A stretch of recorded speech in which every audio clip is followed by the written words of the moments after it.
Nothing But the Words, episode number 29. Get feedback on your writing.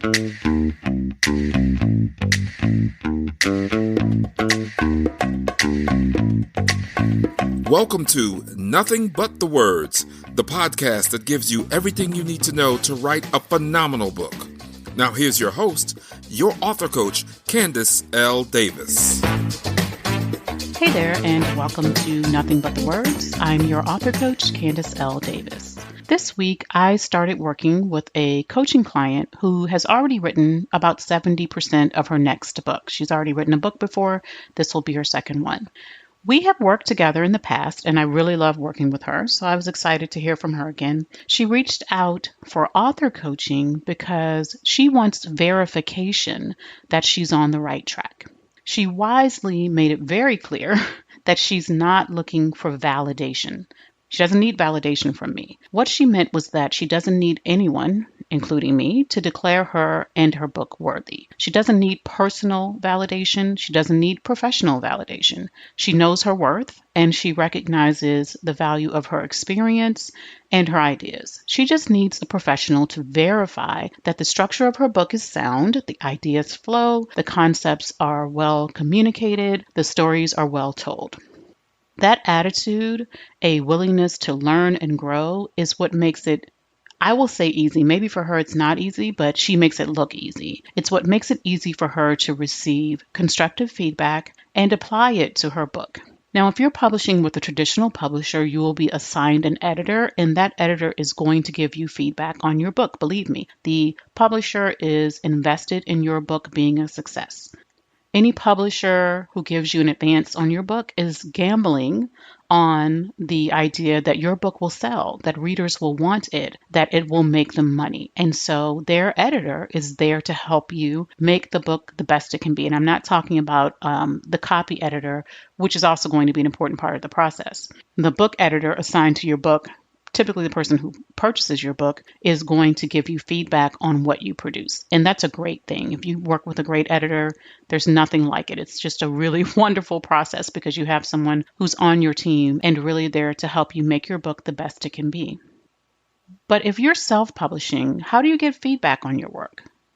What should you do with the feedback you get? It didn't come from someone who's invested in your book necessarily, right? So what should you do with it? And how do you know what feedback, especially of the constructive variety, to take seriously and apply, and what to sort of just disregard and discard? So let's take that last question first because it's really an important one. How do you know what feedback really has value for you and what feedback is just a difference of opinion? Just because someone reads your book, even if it's a professional, they may not agree with the way you phrase something, they may not like the way you tell a story. Doesn't mean that what you did was wrong or even that it needs to be improved, right? Because it may just be a difference of opinion. So how do you know?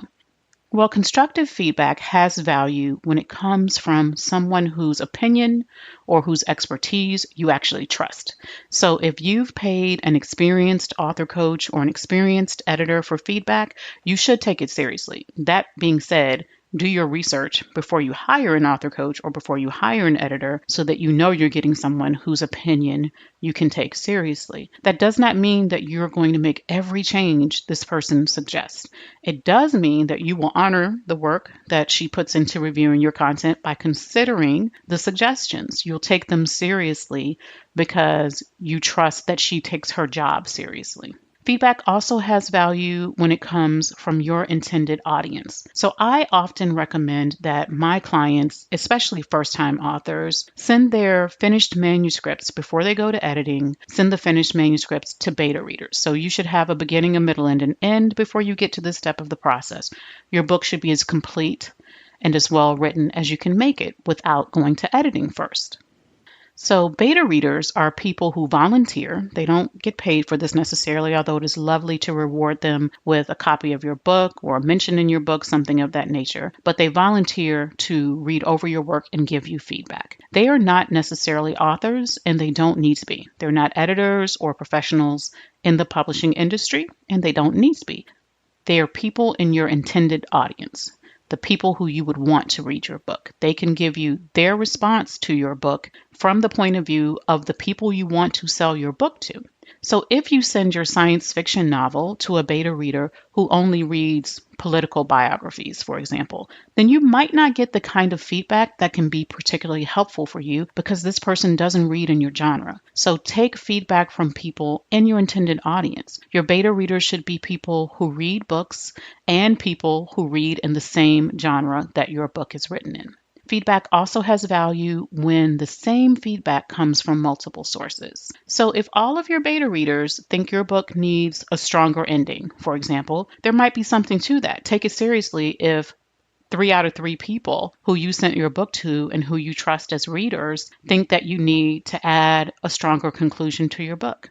If after you publish your book, 3 out of 5 reviewers think your book is great, but they take off 1 star because they wanted more stories, then consider that yes, this book is written, but you might want to include more stories in your next book if it's of a similar type. Just know that if there are multiple people telling you the same thing, doesn't mean they're necessarily right. They could all be from the wrong audience. Generally not the case though. If there are multiple people telling you the same thing, giving you the same constructive feedback, it's something you should seriously consider. Always consider the source of your feedback. When I first started studying writing, I took a creative writing course at a local community college in Orange County, California, where I was living at the time. And as students in the class, we all gave feedback on each other's work every week. There was one young guy who hated my work. He just hated it. Every week he had something negative to say. He couldn't find one positive thing to say about my writing. Usually what he wanted to say was that he didn't like that my protagonist was a child. So, okay, fine. He doesn't want to read a book written from a child's point of view. That doesn't mean that I need to change my book based on his feedback. Number one, he was a new writer, just like I was. Number two, his writing wasn't all that great. Number three, the professor didn't agree with him on that particular point, and neither did anyone else in the class. So I pretty much disregarded his feedback. Now, don't get me wrong, I was a new writer, and my writing definitely needed development at that point, but there's nothing wrong with having a child protagonist in a novel. This guy wasn't an expert, and I did not value his opinion. He wasn't my intended audience, and he hadn't demonstrated any level of expertise. The rest of the class, including the teacher who was the expert, didn't agree with him on this point. I disregarded everything he had to say, not just his point on the protagonist, but at some point I just came to not respect his opinion and I was able to just ignore his feedback. So get your feedback from trusted sources, from your intended audience, from experts, and when in doubt, from more than one person if you find that to be necessary. So what should you do with the constructive feedback you receive? The first thing you need to do is get out of your feelings.